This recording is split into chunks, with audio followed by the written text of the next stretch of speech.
So Beth was asking us for our input, so she wouldn't have to just talk the whole hour. So I'll start if that's okay. This is Tina. Is that okay? Okay Yes. with me. Anyway, I was told when I saw Corey from the Insight Skill Center to expect grief and loss and to fall apart. And honestly, I just never have. And I keep thinking I must be stupid, that I don't quite get what's happening to me or whatever. I mean,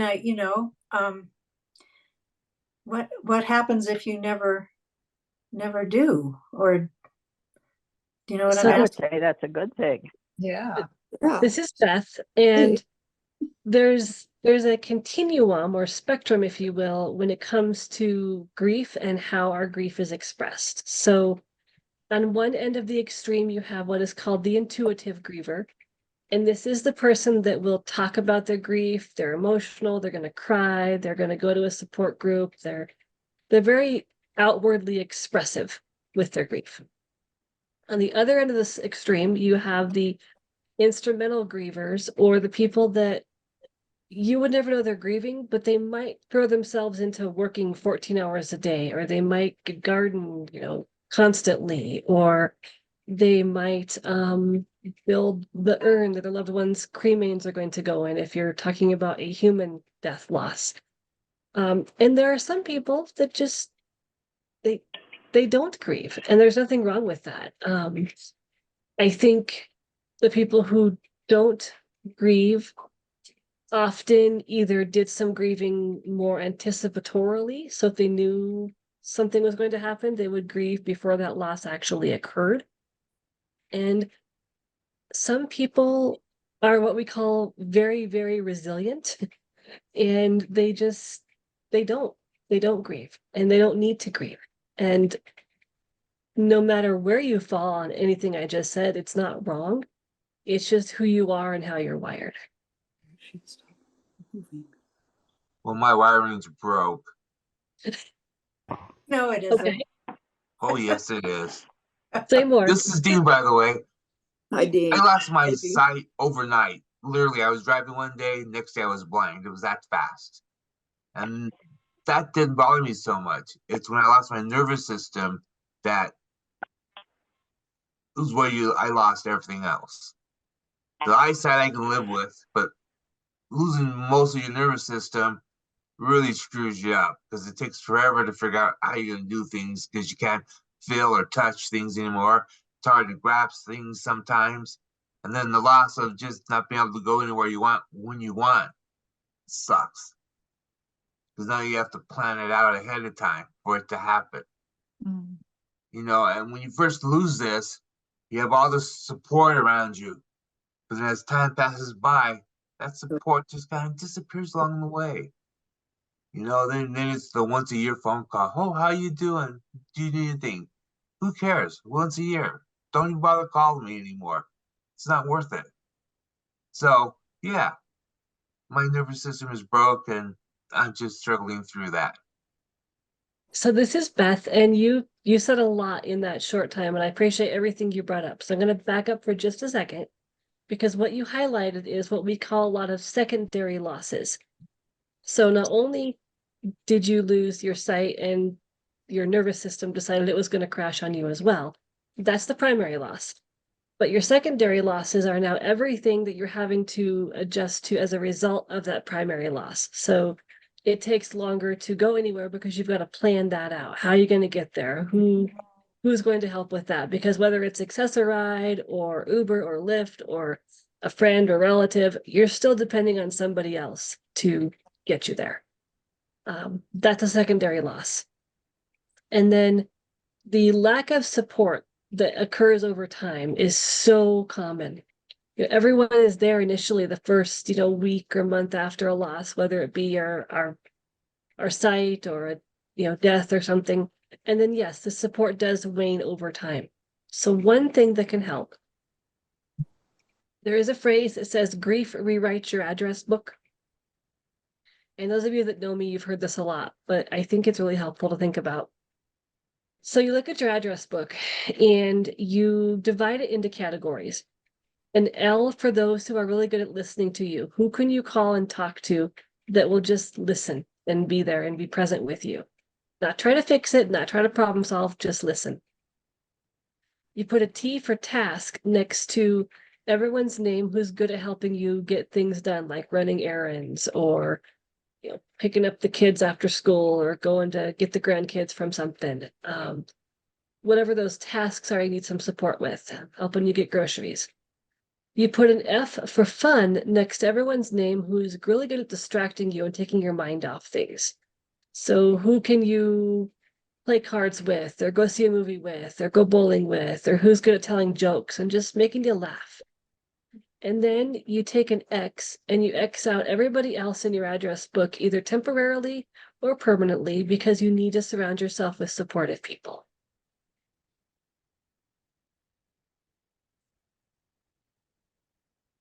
Two out of three ain't bad. What Sorry? was that mean? 2 out of 3 ain't bad. 2 out of 3? 2 out of 3 is not bad, yeah. 3. 2 out of 3. I have somebody that helps me really good with my errands. And I have somebody that listens. The fun part, it's hard to find somebody to go out and have fun with. Mm. Because I had one daughter move to Louisiana. My son moved to Casper. I got one daughter who's trying to start her own business, so she's really busy. So it's kind of tough. It is tough, and I think it's also important to think about how fun can look. So, for example, I know this is a weekly support group, but do you have fun in this group? Is there laughter? Is it something you look forward to? That can be fun. Not as much as I used to. I need to get more back into this group because I've missed it a lot. Yeah, We we missed we you, missed you too, Dean. And Dean is fun. He is. He's funny and he's fun. And I think this is Beth, and I think when we are adjusting to living with a disability of any kind, sticking this more to vision loss, because that's what, to my knowledge, everybody here has. But it's also important to kind of figure out who are we now? Because a loss definitely does change who we are. And it changes our identity in a lot of respects. And so part of our grief journey is trying to figure out what is our new purpose? What's our new identity? Who do we want to be going forward? And how do we get there? And I think this is true no matter what our loss experience is and what we're grieving, because we do have to figure out who we are now without this person, this pet, this ability.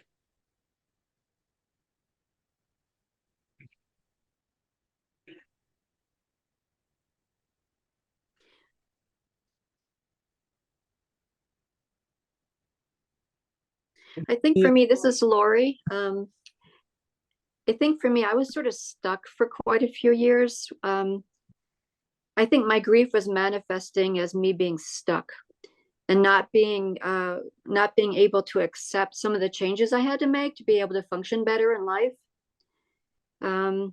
So I was resistant to changing how I read books. I hadn't been able to read books in a few years before I actually could or would listen to them on Audible. So that I think grief can manifest in a variety of ways. And I think for me, it was this kind of stuckness. And after working with a coach at Insight, actually, who acknowledged the grief of loss, it was like a door just opened right away as soon as she acknowledged the grief. And then I found myself being more constructive and trying to solve, some of the problems I'm having with functioning in society and being able to do some of the things that I have always loved doing. So I don't know, maybe that's just another way to describe grief. Sometimes you get stuck. This is Beth, and I agree with you. And I think all our grief really wants from us, if we are experiencing it, is to be heard, to be seen, to be witnessed, to be acknowledged. And I believe we have to adjust to our new reality before we can adapt to our new reality. So I think you illustrated this very nicely, Lori, because you really couldn't adapt and learn new skills and, do things differently until you could acknowledge the grief. Exactly. This is Sean, and I kind of agree with Lori in my journey. I'd phrased it differently. I realized I was in a depression. I was in a very dark place, but then going to groups like this, someone had said, and I don't remember which group or who it was, that this whole process is a continuation of grief, because first you grieve the primary loss, like you were phrasing earlier, Beth, the primary loss of the eyesight, and then you start grieving the things that the eyesight took, driving or whatever it is for whoever it is. But I don't know if I've traditionally did anything like grieving as much as when I first stopped denying it, I went into a depression, but then I heard that it was all part of grieving. And I'm in a much better place this year than I was last year. Good. But it was just a matter of someone in one of these groups, it was either this one or the evening one that I go to, said that it was a grieving process and it was stages, because we plateau, we're fine, then because I have a degenerative disease, so it will progress even farther. And then I have to deal with that when it changes, and it's a continuation of the grieving. Sean, I just want to interrupt just for a second. I want to wish you, we got some more people, and I just want to welcome them in. Karen Anderson joined us, Rob Lee joined us, and Carrie, and I don't want to butcher your last name, Carrie. I know you're from Grand Junction. Hello, everybody. It's Karen. Anyway, Hi, welcome. Karen. Welcome, everybody. Sorry to interrupt. I'll be quiet now. You're fine, Jim. I was done. I was just saying it was similar to what Lori was saying, but a little bit different.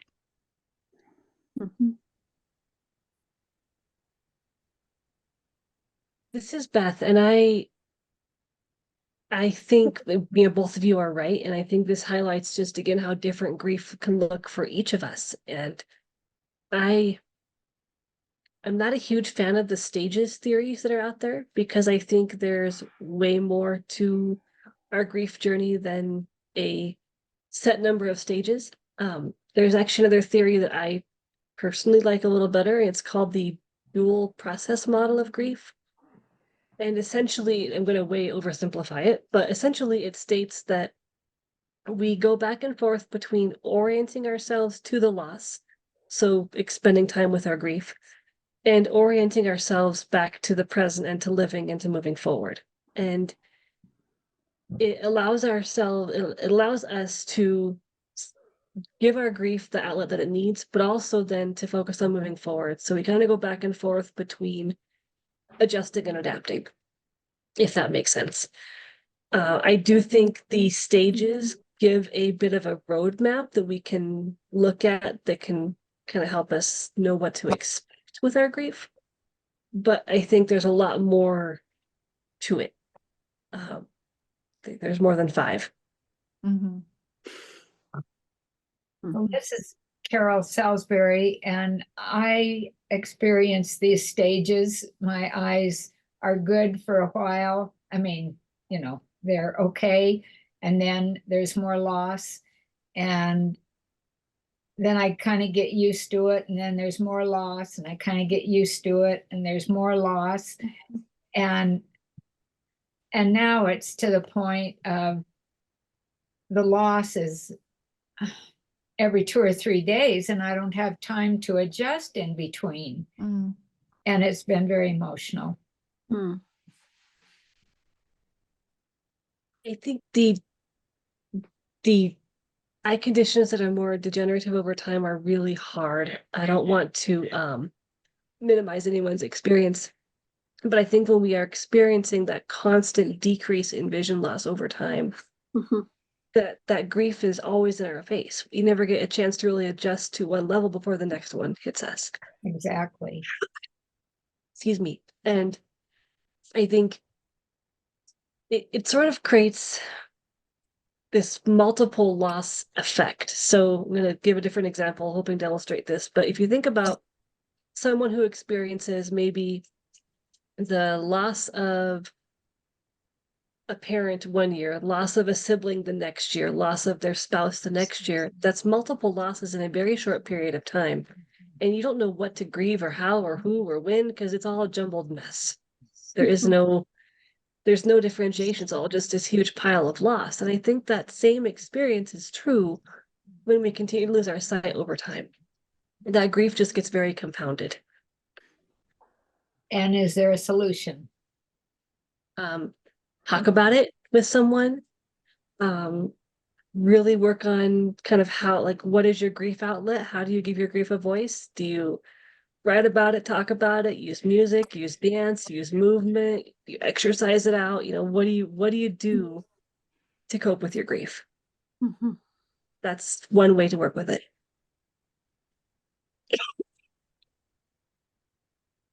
Beth, this is Penn, and thanks everybody for sharing.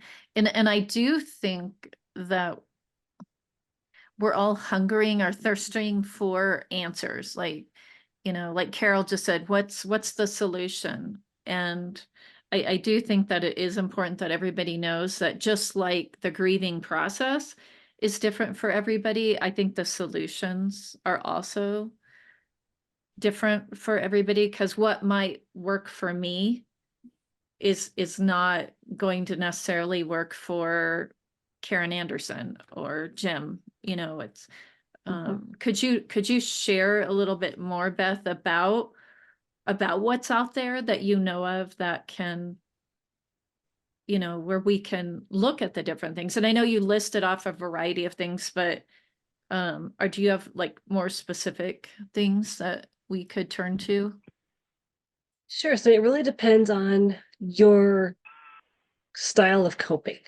Some people like books, and I don't know off the top of my head specific books around grief and vision loss, but there's a really good book called Bearing the Unbearable by Joanne Cacciatore, and I like this book because the chapters are really short.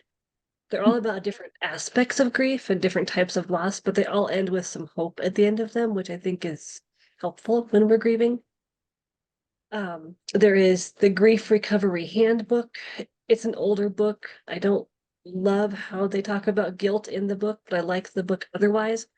And it talks about dealing with all different types of losses, not just death, but like career, divorce, the other losses. And it's a good kind of more step-by-step self-help book. There are some podcasts out there. Grief podcasts tend to come and go, but there is one called What's Your Grief? They've also got a website called whatsyourgrief.com, and they have tons and tons of articles about all different aspects of grief and loss, including coping skills and things like that. But when it comes to coping skills, it really is going to depend on who you are and what you find helpful. So some people find it really helpful to use art to kind of address their grief. And so I will tell them to represent their grief through art.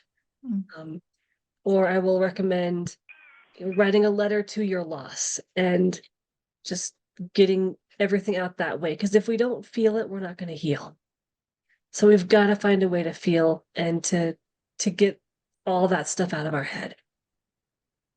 And I can give you more specific solutions or strategies, but it's ultimately going to be what works for you. And so I always say, here's 5 things you can try. Pick 2 that you're willing to try and see if they help. Beth, you mentioned exercise, and all of you know I'm a big component about getting outside.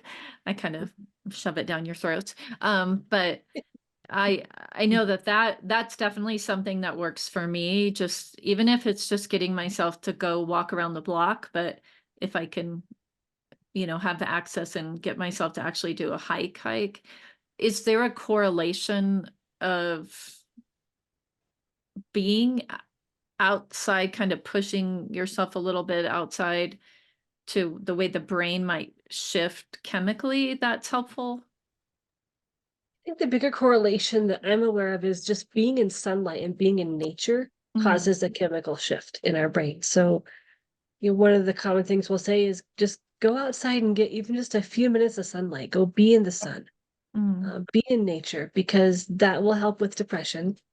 That will help with grief because it's giving yourself a different perspective. You're doing something other than sitting on your couch or laying in bed. I encourage clients, even if you can, just go stand on your front porch or sit there for even 5 minutes. And what do you notice? Do you hear bird song? There's been research that shows bird songs alone can help shift our brain chemistry Mm. and help our mood, boost our mood. Mhm. Not everyone likes to be outside. And okay, then can you walk indoors? Can you just get some movement going?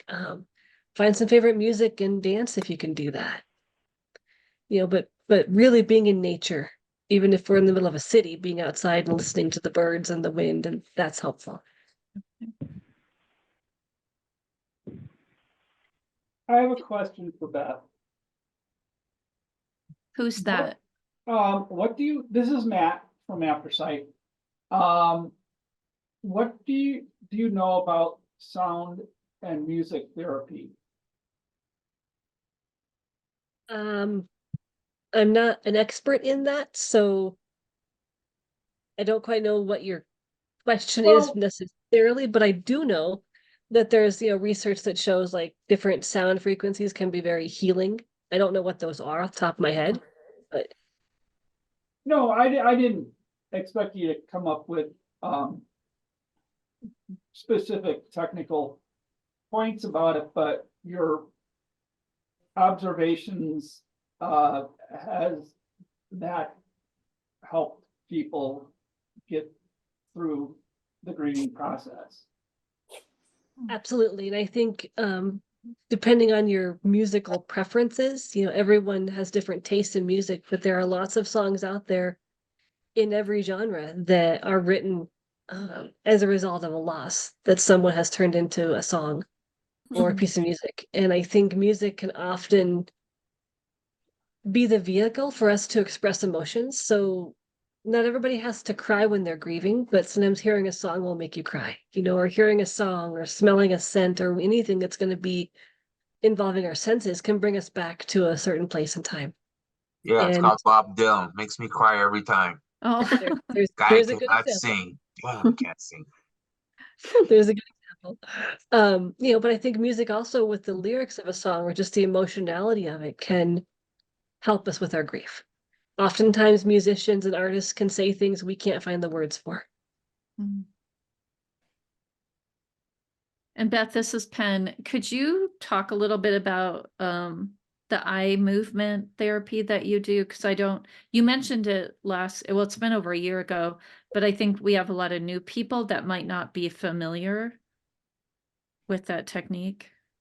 Sure. So along with grief and loss, I also specialize in working with trauma.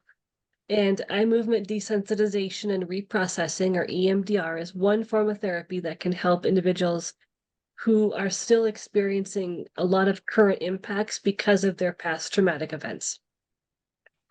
So EMDR aims to, they call it a three-pronged approach. So I kind of joke, if you have 3 feet, you've got 1 foot in the past where your trauma occurred, 1 foot in the present because your trauma is still impacting how you function in the world today, because you've often got some negative beliefs about yourself, others, or the world around you because of that traumatic event. And you've got your 3rd foot or prong in the future where we're working to help you be able to function better and not live by those negative beliefs. So eye movement is a little bit misleading because you can do it without moving your eyes. You don't have to see to do it. You can hold pulsators in your hands that vibrate back and forth. You can do it audibly with headphones. You can tap on yourself. It's all about what's called the bilateral stimulation that helps the 2 hemispheres of your brain connect together better, so you can kind of clean out the maladaptive memory networks that get formed as a result of a traumatic event that we've experienced.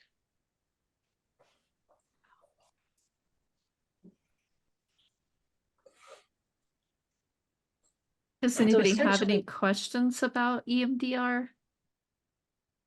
This is Karen. No, but I just wanted to say this, a thought I had heard and I didn't follow it up, that when birds sing in the morning, somebody asked a question, why did they sing so early in the morning? Their frequency is actually somehow waking up grass. Is that cool? So, and I haven't researched it, but just saying. I love that thought. Yeah. I like that. That's neat. This is Betty. I'm definitely a fan of keep on keeping on, and my particular vision is a roller coaster effect. There can be a surgery or whatever, and it'll go up and down. But in terms of the flash in the pan frustrations, I'm not sure where that falls on the continuum of what you are talking about, and a better way of addressing it other than just letting it pass. I'm talking about doing the smallest little things, doing things in the kitchen where if your visual field is really narrow, you misplace it, you don't see it. Just, the tiny little things that may get your goat. This is Beth, and I'm glad you brought that up because I think, we're talking about grief, but we can talk about anger and vision loss, anxiety and vision loss. There's a lot of directions we can go with this. And I think oftentimes there can be anger in our grief journey, anger at the situation, anger at the doctors, anger at ourselves, anger at a higher power.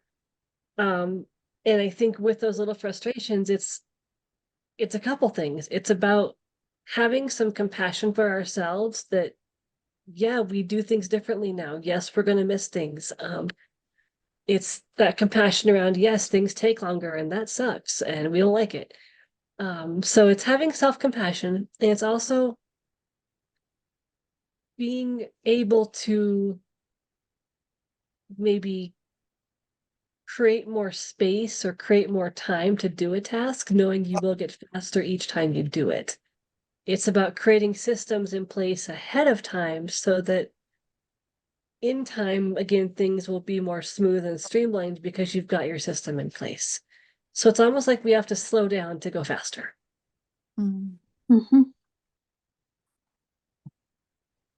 Yes, slowing down. Yes. Which no one wants to do, right? Because we haven't had to our whole lives. Now all of a sudden we have to. Yeah. Thank you. Not fair. Yeah. Called a new norm. Instead of 5 minutes, it's at least 25 minutes. Unfortunately, yes. Yeah.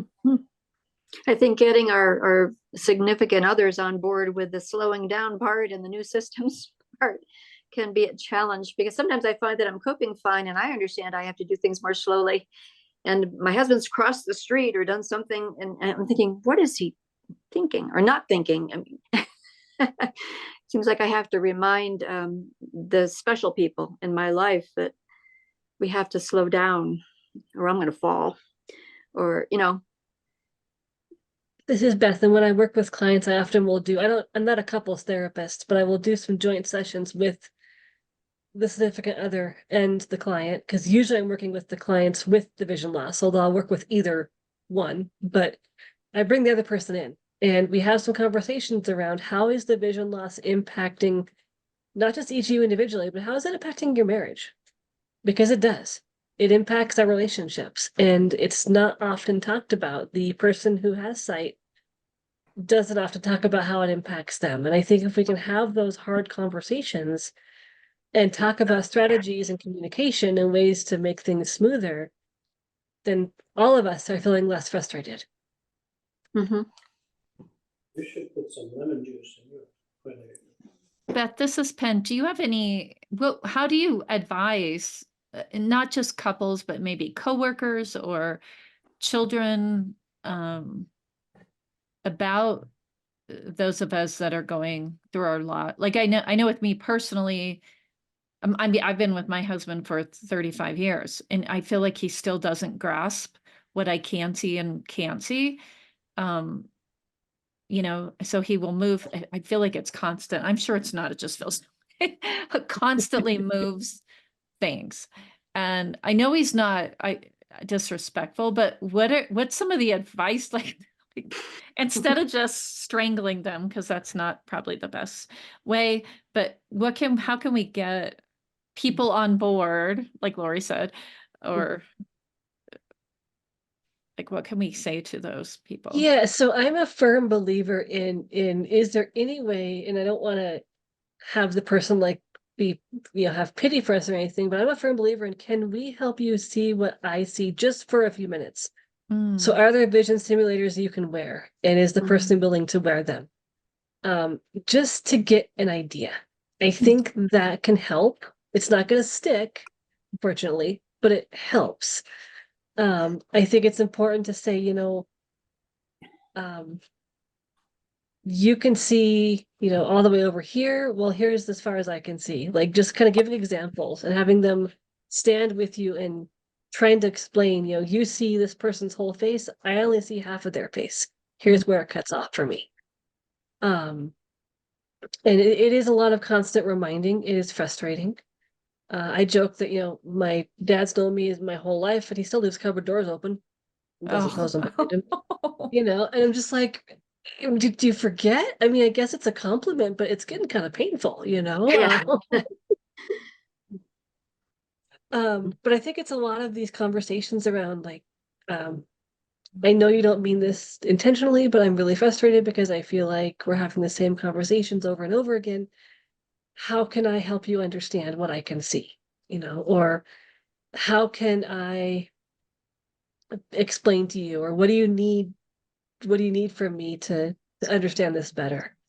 And it can be hard for the person with sight to know what they need because they don't know. And they're trying to understand. They don't get it. And I don't think they're ever 100% fully going to get it, because how can they? But I do think, I tell couples, like, have a check-in like twice a month or once a month where you go to a neutral place and have dinner or something and just talk about like what's working, what's not working, where can we improve things. And you can bring up the vision loss stuff in those conversations. And it can be kind of a gentle way to remind the person like, hey, you're still not getting it, but nicely.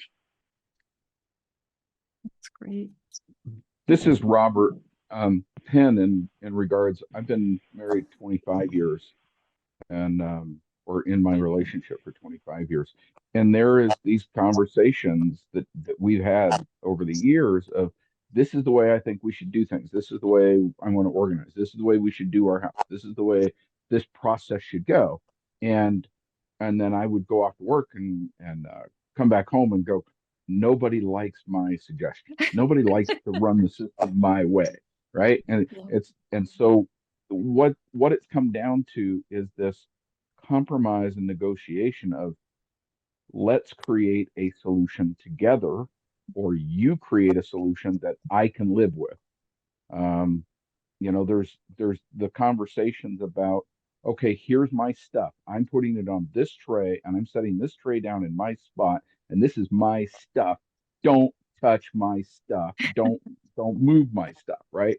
And that's one way of doing it. But I really think for me and my relationship with my wife, my kids, is obviously you don't like my organization style, then let's figure this out together. You guys tell me how you want this. Why is it you want it this way? Show me how you want it so that I can then say, great, here's how I can integrate myself into that program, right? And so there's this buy-in about it, my way or the highway, and that just frustrates people, right? So yeah, that's my part on how do we communicate with people is, why did you move my stuff? And they're like, well, because it was in the way, right? I had to clean up a spill. We had to change the tablecloth on the kitchen, so I had to move your stuff. And I'm sorry I didn't put it right back where it was supposed to be. It's just like, yeah, but that's frustrating. It's just like, okay, we need to have the communication that says, when you move it, right? And the other one is my wife. It's like, hey, where is the thing that you just touched? I don't know. Let me come in there and stop what I'm doing and come in and look with my eyes and go, oh, there it is. And for me, right, been losing my vision for 4 years. You go, what do you mean you can't remember where you set it down? This You is know, Beth, I and know I it's think I really appreciate what you're saying, Robert, and I appreciate the laughter I'm hearing too, because I think you have to keep a sense of humor about these things, and it's hard. You know, as a kid growing up, my mom used to always rearrange the furniture, and I swear it was like once a week. It wasn't, but it felt that way. And she always tried to tell me when she did it, but I always would forget, and I'd hit the floor, forgetting the couch wasn't there anymore, you know? It's just like, and you know, people don't realize that you move something 6 inches to the left, we're not gonna see it because that's not where it should be. We don't think to look over there. It's only 6 inches, but it's over there, and it's you know, Right. we don't. So it takes a lot of muscle memory. Yeah, muscle memory is real. Yes, it is. It takes a lot of ongoing constant communication, and it takes a lot of forgiveness. It takes a lot of just being willing to have these conversations over and over again and brainstorm solutions and try something for a couple of weeks, and if it doesn't work, come back to the table and try something else. Try being single and losing something, and you can only blame yourself because you're the one who did it. It's even worse. Right. So you're an advocate for being single? Well, I've been No, single no. for. It's just Go crazy. ahead. 'Cause I misplace Yeah, you've stuff in been- the kitchen all the time, and I have to go find it myself because you know I'm by myself the majority of the time, and it's tough sometimes. Like, where did I put that? I have no idea. This is Karen. I put it in such a safe place that I can't find it. I hid it from myself. Yeah. Karen, Go ahead, did you have a Karen. comment? Oh, yeah, I live alone also in my little 1-bedroom apartment, and I can't find, you know, like a pair of socks. So what I find helpful is I ask the dog, did she eat them? She never seems to respond, but it makes me feel better. And if you And guys so- knew Karen's dog, it's not very big. Oh, she's a little squirt. She's only 9 pounds. My I was little going to say girl. the socks are probably bigger than her. That's true. Yeah, but it does give me a sense of humor if I'm getting caught up and where the hell, you know, blah, blah, blah. And then I blame it on her and it makes me smile. Yeah. Although she's riddled with guilt, but that's okay. No. Yeah. Yeah. This is Beth, and I don't want to go into a technology discussion, but I think this is where if we're able to use technology, it can really kind of help alleviate some of this anger and anxiety and frustration that we experience if we misplace something. You know, can we FaceTime someone and say, hey, can you help me look around and see where I dropped this, you know, or can we leverage technology in some way to help us reduce some of the symptoms that come along with the emotional aspects of adjusting to vision loss? That's true, Beth. This is Penn. And if I have misplaced something and it wasn't my husband's fault, which I always prefer it being his fault, but if it's my fault, it's not as much fun, is to use like something like Be My Eyes. And then I can do it on my own without it makes me feel better, right? Because I can use the system. And but it's better for my relationship because I'm not constantly asking or relying on somebody else. I recognize this is like an option, you know, never okay. We can, I think it's that sense of ownership and independence. One less thing we have to rely on somebody for. It's a whole separate topic. It's hard to Yeah. Lori, did you have a question?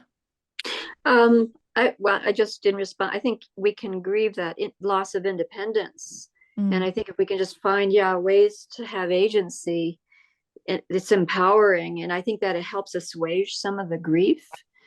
For me, because I just really like being independent. I like feeling strong and self-reliant. And I've had to, I lost my ability to drive about 15 months ago, which is really a major change in your life. And got to ask my husband to help. Vacuum cleaner breaks down, it's on him. I used to do all these errands, yeah. At any rate, yeah, just finding ways to have agency, to be independent, using technology to be as self-reliant as possible really makes you happy. Mm. It's some level, I find. This is Beth, and I think it just like I said, it gives we still want to be self-sufficient and independent as much as possible.